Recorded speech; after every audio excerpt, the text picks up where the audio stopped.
Every week, people move to Gig Harbor from out of state and they all make the same mistake. They pick the wrong neighborhood. And this isn't because they weren't trying to do the right thing. They do their research on Google, on Zillow, they do a weekend visit. But where they make the mistake is they don't do their due diligence and really dig in, especially with a local expert. So in this video, we're gonna break down 5 neighborhoods that you should really consider before buying. And the title says avoid these neighborhoods. It does not mean avoid them. In fact, one of the neighborhoods on this video I actually live in, so it's not avoid it.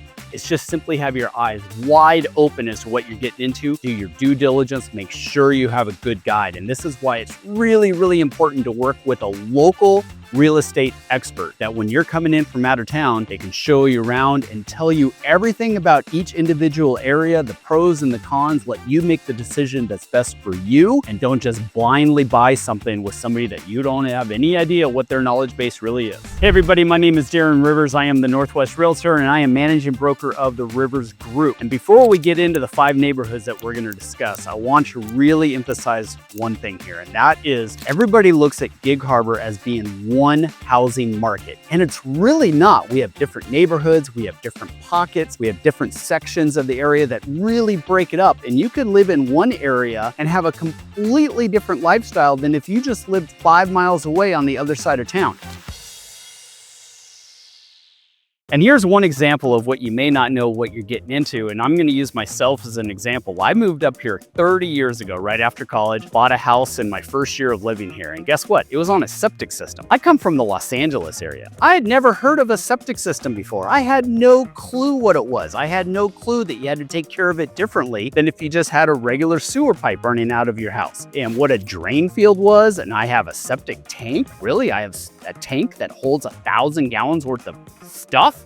I had no clue. So those are things that you want to be aware of, especially if you're going to be buying a house and spending hundreds of thousands of dollars, maybe even over $1 million. You got to know what kind of systems you're getting into. We have septics up here. We have wells up here. We have wood destroying organisms that you may not have where you're coming from. We have wetlands and we have flood zones. We have all these things that if you're coming from other parts of the country that you're not familiar with, you really want to know what you're getting into because it may prohibit some of the things that you want to do on your property. Okay, so let's get into the 5 neighborhoods that we're going to talk about that you should avoid. And really, it's not that you should avoid, you should just be very well educated on it. And these are in no particular order, but I'm going to start at my number 5, which is the whole Key Peninsula. And I want to tell you what Key Peninsula is about, the negatives about maybe living out there, or the hesitations or things that you should just keep in mind to be prepared for. So Key Peninsula is out a little bit. We're going to show a map right here, actually. It's out away from downtown Gig Harbor for sure. It's out on the peninsula. What you get out there is you get a little bit more space, you get more privacy, you're out away from the hustle and bustle of things. The negatives with that and the things that might impact your daily life are it's simply further to get to anywhere. If you want to go to Costco or Target or the YMCA, or if you need to be a commuter and get to the freeway to head to work, it's going to take you longer. And depending where you're at on the peninsula, you could be adding 25 minutes to your drive, you could be adding 5 minutes to your drive. You just need to really see where it is that you're looking and how close it is. And the other thing to be aware of is that Purdy Bridge. So the Purdy Bridge is a little 2-lane bridge that goes over from the Key Peninsula to the mainland, if you will. And during rush hour, it definitely gets backed up and it definitely adds time to your commutes. So where people get stung with this, if they are not really aware of this and don't, or take it for granted, don't take it seriously of what it could actually add, they get frustrated with how long this actually takes to get to work, to get to schools, to get to shopping, things like that. So if that's what you're into and you don't mind the extra commutes to have all the privacy and the lower home prices, then great, but you just got to be really aware of it. Okay, before we get to the number 4 neighborhood that I'm going to talk about on Avoid These Neighborhoods video is I want to point out my relocation guide. Download this QR code right here. It's got a full relocation guide about everything that is about Gig Harbor.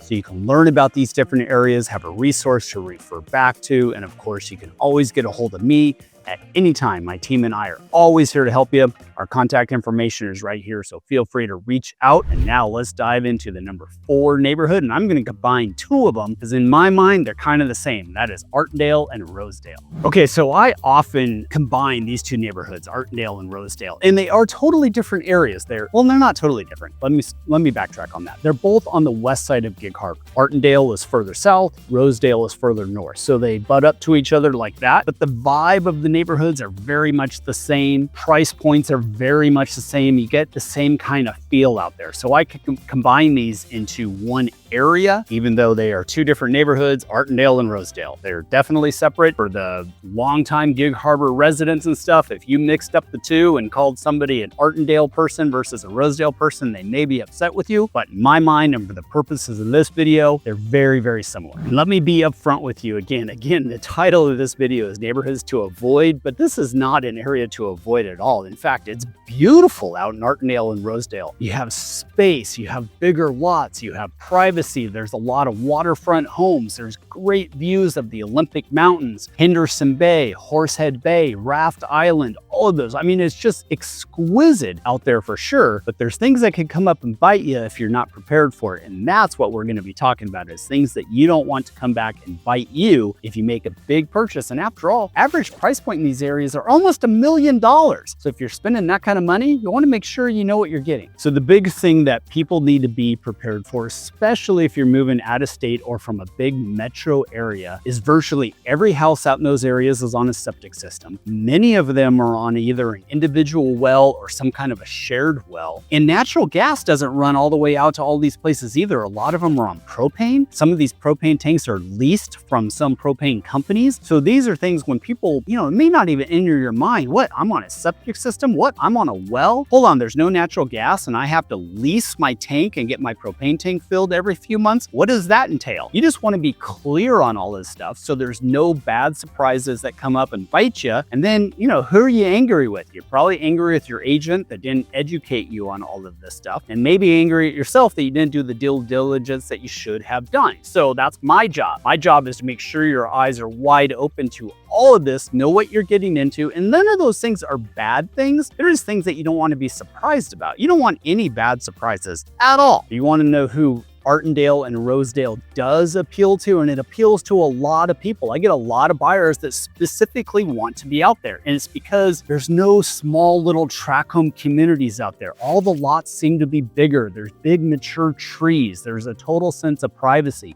There's trails that you can walk on. It's just off the beaten path. You can go places for miles and not even come across a stoplight. It's pretty nice. If you're an equestrian person, there's even horse properties out there and acreage to do that. So if you're looking to just be out of town just a little bit, not too far, but a little bit, and have that real sense of privacy and be away from the hustle and bustle, Artendale and Rosedale may be just for you. And remember, it's a little bit further out. You can be just a couple minutes into Artendale and Rosedale and still be really close to the freeways and all the amenities, or you could get out there 10-15 minutes away and it just takes longer to get anywhere. Just something you have to keep your eyes wide open for and know exactly what your commute times to all the amenities, including work, is like. Okay, everybody, I'm holding the camera here now because this was the best angle that I could come up with, so bear with me on this. But the number three neighborhood that we're going to talk about that you should have your eyes wide open for, potentially avoid if it's not your jam, is right across the water over there, and that is Fox Island. Now, don't get me wrong, Fox Island is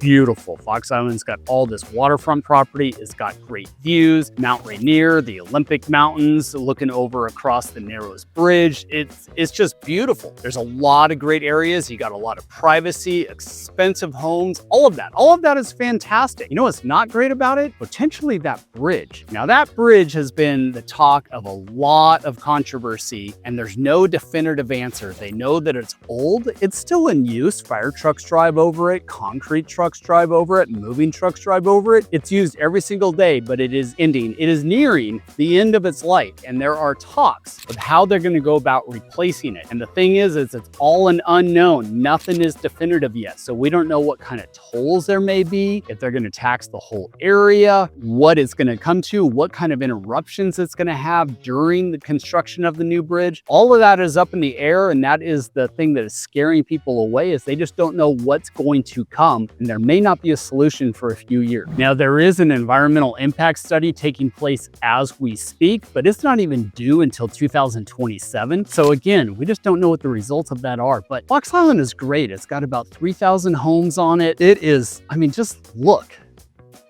at that behind me. I mean, that is Fox Island, and it is absolutely a beautiful place to live. You got to deal with that bridge. Now, it's not like the Purdy Bridge. You don't get backups. There's no traffic jams because of it or anything like that. It's just an unknown of what they're going to do with it. Okay, everybody, let's talk about my number 2 area of places that you may want to avoid. And honestly, this is one of my favorite places. And if I were to move anywhere else, it would probably be this area. But it's something that you should just be aware of whenever you are purchasing, and that is downtown Gig Harbor. Now, downtown's great. And this is why I would want to move there, is it's the hub of all the community activity. We have the Maritime Festival, we have the summer concert series, we have the farmers market. It's very walkable. I can take my dog up and down the waterfront, stop into coffee shops, there's breweries. It's just the lively place to be for Gig Harbor. And realize Gig Harbor is not a big city. When I say lively, this is not Los Angeles nightlife by any means, but it is our lively part of the community and kind of our hub for all the activity. It's also our kind of local tourist spot. We don't get people come flying in from overseas to see Gig Harbor, but we get a lot of day tourists, and especially in the summertime from Seattle or places like that want to come down, have lunch on the water, take a walk on the waterfront. It's just a really pleasant place to be. And for those reasons, I love Gig Harbor, and a lot of people like living in downtown because they can be a part of all of that. So what are the downsides of that? Well, the downside of that is if you don't want to be in the hub of activity, if you don't want to deal with small crowds, if you don't want to deal with people, if you don't want to deal with street noise, if you don't want to deal with a limited amount of public parking, then maybe downtown isn't for you. Like I said, it's kind of our busy place, and it's relative. It's not a big city, but it's busy for us. And, you know, especially during some of the festivals that we have going, and the community is always hosting something, Sip and Stroll, Restaurant Week, Chowder Week, you know, whatever it is, there's stuff going on, and then it gets a little bit more crowded because people come down and be a part of all the activities. So you might have people walking down your street, parking in front of your house, looking for public parking. So if you don't want that stuff and you want more peace and quiet, maybe those Artendale, Rosedale, Fox Island areas are more up your alley. Definitely Key Peninsula would fall into that as well. So it's not for everybody, but you do have the city stuff. You're on city sewer, you're on city water, you have natural gas, you have all of those things where if you're used to, you know, more of the urban type lifestyle, maybe downtown is the spot for you. All right, the last neighborhood I'm going to touch on as far as neighborhoods that you should maybe avoid, and it really depends what kind of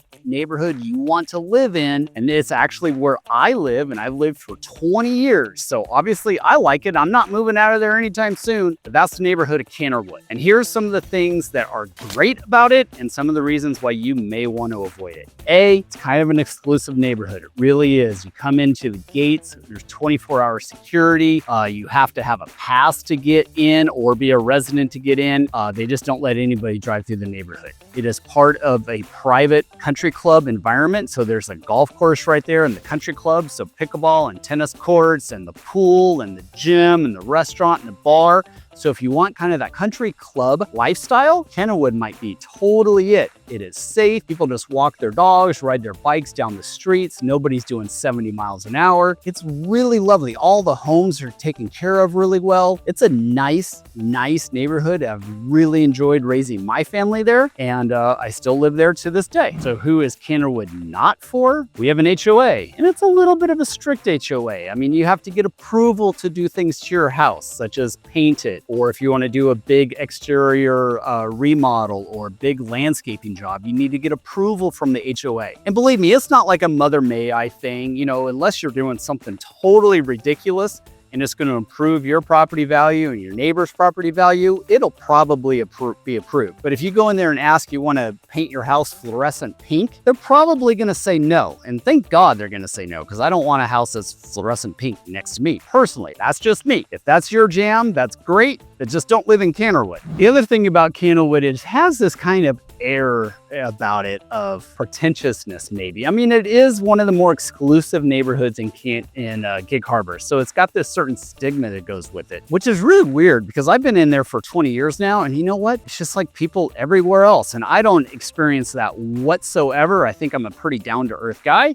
and everybody that I associate in there with as well. Now, do we have neighbors that are a little extreme one way or the other? Of course, but you're going to have that in every single neighborhood. I don't care what kind of environment it is. But Candlewood is kind of its own little pocket. Like I said, it's a gated community of about 815 homes. It is a little bit of an exclusive neighborhood.